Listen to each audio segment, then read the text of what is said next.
The Middle East is on fire. Europe is at war. Asia is on the edge. The Doomsday Clock is at the closest point to midnight in all of human history. And right now, the United States is bombing Iran. Israel is bombing Lebanon. Russia is still devastating Ukraine.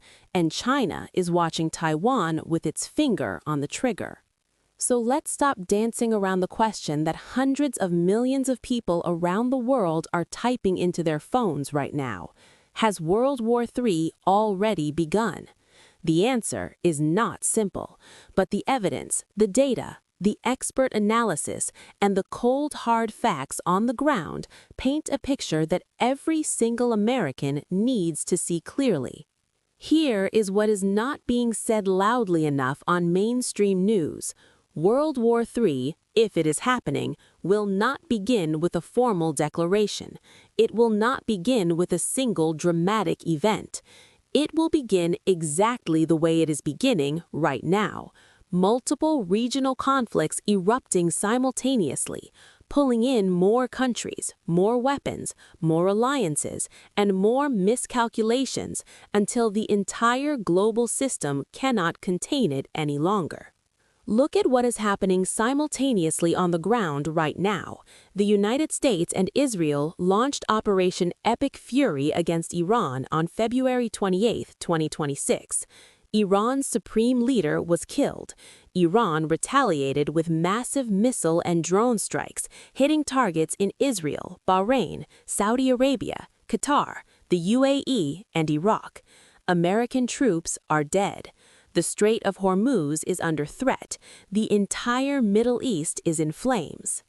At the same time, in Europe, Ukraine is now entering its fifth year of war against Russia. In early 2026 alone, escalated drone strikes on cities on both sides have intensified dramatically. 9 military drones entered Polish airspace after being launched from Russian and Belarusian territories. Poland scrambled NATO jets. Polish Prime Minister Donald Tusk publicly declared that a large military conflict is closer than at any time since World War II. Ukrainian President Zelensky told the BBC just 1 week ago that he believes Putin has already started World War III. Those are not fringe voices. Those are heads of state using those exact words. And then there is Asia. China has been conducting relentless military rehearsals for a Taiwan invasion. American military drills consistently show the United States taking significant losses in Taiwan conflict simulations. Military analysts warn that with the world already in chaos in 2026, China may decide this is the year to make its move, using the precedent of aggressive American military action in the Middle East to justify exerting its own will over Taiwan. The scientists who built the first nuclear bomb created the Doomsday Clock in 1947. It is the most respected symbolic measure of how close humanity is to catastrophic self-destruction.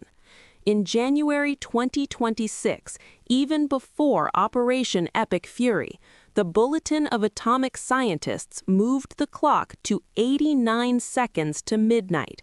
That is the closest it has ever been in its entire 79-year history.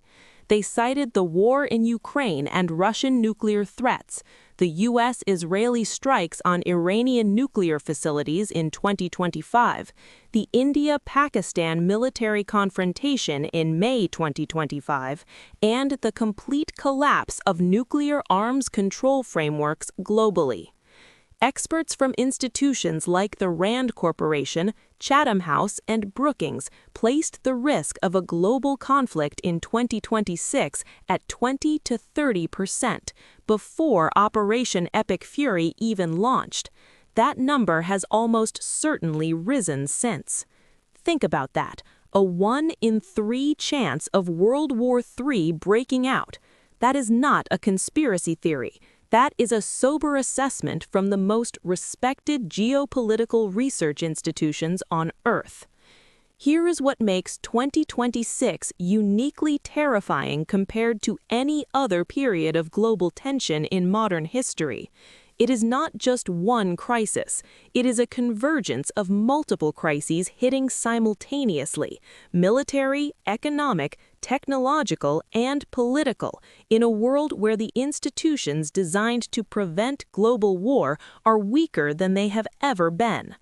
Russia, China, and the United States are all pouring billions into hypersonic missiles, AI-guided weapons systems, and next-generation nuclear delivery technology.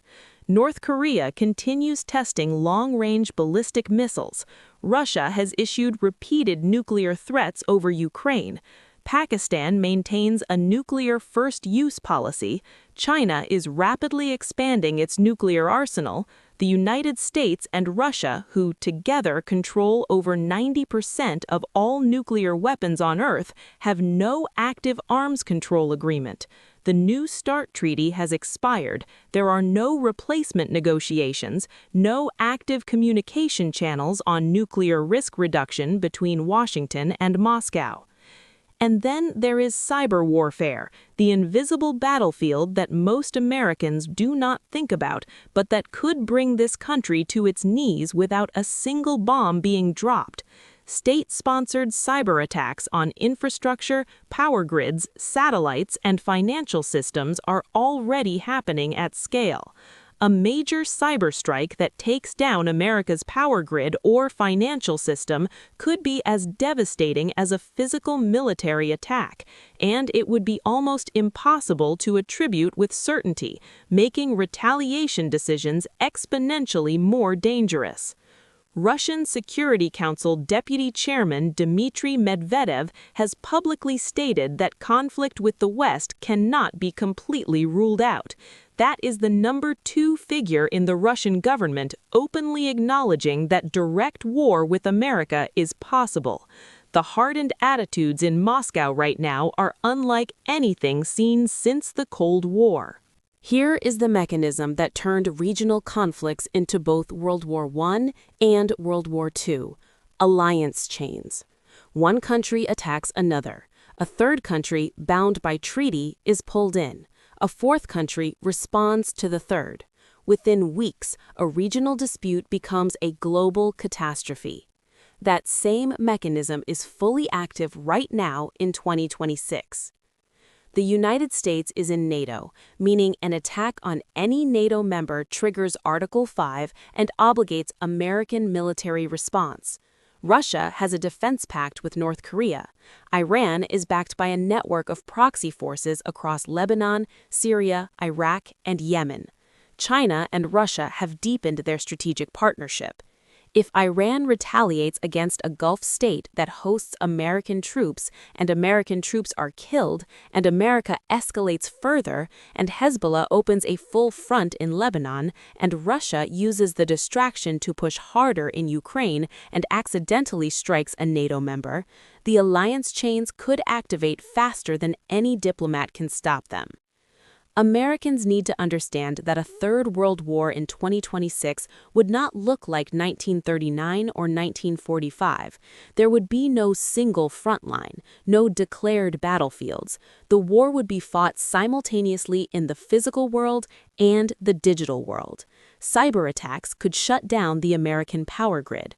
Oil prices could hit $200 a barrel overnight, triggering economic collapse. Supply chains that Americans depend on for food, medicine, and electronics could snap within weeks. Military drafts, last used in Vietnam, could return, and the nuclear risk, always present, would hang over every decision like a sword. Is World War III already beginning? Based on all the evidence, 5 simultaneous active conflict zones, a doomsday clock at 89 seconds to midnight, a 1 in 3 expert assessment of global conflict probability, collapsing arms control frameworks, active nuclear threats from multiple countries, and alliance chains that could drag every major power into war, the honest answer is that we are closer to that catastrophe than at any point in most Americans' lifetimes. This does not mean it is inevitable. History also shows that crises can be pulled back from the brink, but that requires leadership, diplomacy, courage, and honesty, and it requires an informed public that demands better from its leaders. That starts with knowing the truth, knowing what is actually happening, asking the hard questions. This is your world. These are your children's futures. You deserve to know exactly where things stand and why it matters right now.